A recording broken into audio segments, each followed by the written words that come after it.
Hello കൂട്ടുകാരെ, തനി രുചിയുടെ പുതിയൊരു എപ്പിസോഡിലേക്ക് എല്ലാവർക്കും സ്വാഗതം. അപ്പോൾ ഞാനിന്നിവിടെ ഉണ്ടാക്കാൻ പോകുന്നത് ഒരു മീൻ പീരയാണ് കേട്ടോ, നെത്തോലി പീര.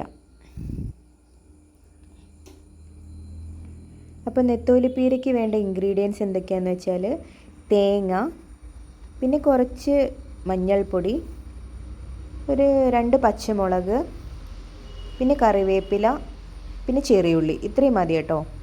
അധികം എരിവില്ലാത്ത ഡിഷ് ആയതുകൊണ്ട് കുട്ടികൾക്കൊക്കെ നല്ല ഇഷ്ടമാവും കേട്ടോ. അപ്പോൾ ഇന്ന് എനിക്ക് നല്ല നെത്തോലിയാണ് കേട്ടോ കിട്ടിയത്. അപ്പോൾ ഞാനത് കഴുകി നല്ല വൃത്തിയാക്കി വെച്ചിട്ടുണ്ട്.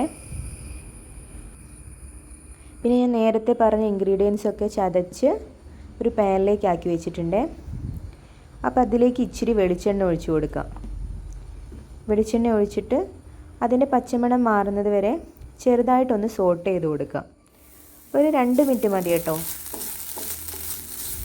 ചെറുതായിട്ടൊന്ന് സോട്ട് ചെയ്ത് കൊടുക്കാം.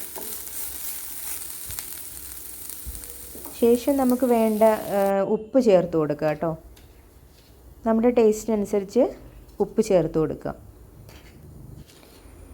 ശേഷം നമ്മുടെ മീനിട്ട് കൊടുക്കാം. മീനിട്ട് കൊടുത്തതിന് ശേഷം കുറച്ച് ഇഞ്ചി വെളുത്തുള്ളി പേസ്റ്റും കൂടെ ആഡ് ചെയ്ത് കൊടുക്കാം. ഇഞ്ചി വെളുത്തുള്ളി പേസ്റ്റ് ഞാൻ നേരത്തെ ഇടാൻ മറന്നു പോയതാട്ടോ. നമുക്ക് നേരത്തെ ഇട്ട് കൊടുക്കാമായിരുന്നു.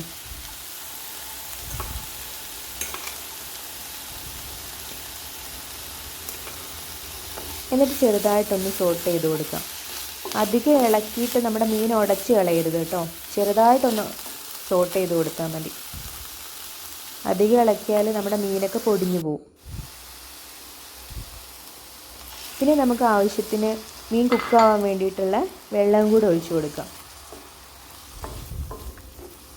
വെള്ളം ഒഴിച്ചു കൊടുത്തതിന് ശേഷം ചെറുതായിട്ടൊന്ന് മിക്സ് ചെയ്ത് കൊടുക്കാം. ശേഷം നമുക്ക് മൂടി വെച്ച് വേവിക്കാം. മീൻ കുക്കാവുന്നത് വരെ നമുക്ക് മൂടി വെച്ച് വേവിച്ചു കൊടുക്കാം. ഒരു 5 മിനിറ്റ് മതി കേട്ടോ. 5 മിനിറ്റ് മൂടി വെച്ച് വേവിക്കാം.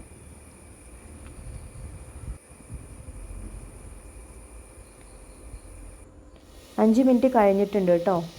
ഇനി നമുക്ക് മീൻ കുക്കായിട്ടുണ്ടോ എന്ന് തുറന്ന് നോക്കാം കേട്ടോ. 5 മിനിറ്റിന് ശേഷം തുറന്നു കൊടുത്തു. നല്ല മണമൊക്കെ വരുന്നുണ്ട് കേട്ടോ. മീനൊക്കെ ഏകദേശം റെഡി ആയിട്ടുണ്ട്. നല്ലോണം കുക്കായിട്ടുണ്ട് കേട്ടോ. ഇത് നമുക്ക് ചോറിൻ്റെ കൂടെയൊക്കെ കഴിക്കാൻ നല്ല ടേസ്റ്റാണ്. അധികം എരിവില്ലാത്തതുകൊണ്ട് കുട്ടികൾക്കും നല്ല ഇഷ്ടപ്പെടും ഈ ഡിഷ്. വളരെ സിമ്പിളായിട്ട് ഉണ്ടാക്കാൻ പറ്റിയൊരു ഡിഷാണിത്. നിങ്ങൾ എന്തായാലും വീട്ടിൽ ട്രൈ ചെയ്ത് നോക്കണം. എന്നിട്ട് ഇഷ്ടമായോന്ന് എന്നോട് പറയും വേണേ. നമുക്കൊരു സെർവിങ് ബോളിലേക്ക് മാറ്റിയിട്ടുണ്ട് കേട്ടോ. അപ്പം നമ്മുടെ നെത്തോലി പീര ഇവിടെ റെഡി ആയിട്ടുണ്ട്. നല്ല ടേസ്റ്റാണ് കേട്ടോ. എല്ലാവരും വീട്ടിൽ പരീക്ഷിച്ചിട്ട് അഭിപ്രായങ്ങൾ എന്നോട് പറയണേ. അതുകൂടാതെ എൻ്റെ ചാനൽ സബ്സ്ക്രൈബ് ചെയ്യും വേണേ. അപ്പോൾ താങ്ക് യു ഓൾ.